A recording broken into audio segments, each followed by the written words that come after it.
கிடைச்சாதான் நம்ம வெற்றி பெறுவோன்றத இது ஒரு தப்பான உதாரணம். இதை ஒரு பொது மேடையில் சொல்றாருன்னா அவருக்கு படிச்சதுக்கான ஒரு கொஞ்சம் கூட அதான் சொல்றேனே, இவங்கெல்லாம் நம்மளை பின்னோக்கி தான் கூட்டின்னு போறாங்க.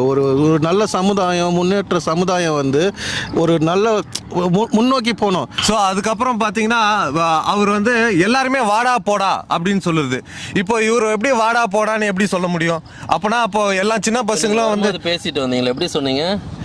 மிஷ்கின் அது மிஷ்கின் கிடையாது, அவங்க குஸ்கின். அவன் சுத்தமாக சொல்கிறேன் சார், அவங்களுக்குலாம் அதிமேதாவிகள், அதாவது மேதாவிகள் கிடையாது. ஆமா, மேதாவிகள் கிடையாது. அந்த மாதிரி ஒரு வார்த்தையை இப்ப நம்மள ஒருத்தன் வாடா போடான்னு சொல்லி இளையராஜாவை மிஷ்கின் சொன்னானா வருத்த அப்ப கோவம் இதே லா வரும் இல்ல? ஆமாங்க. அதாவது அது இல்லாம எல்லாரும் மதிக்கப்படுகிற போற்றப்படுகிற அவர் இல்லாம தூங்கவே முடியாது. இளையராஜா பாடல் இளையராஜா அவன் இவன்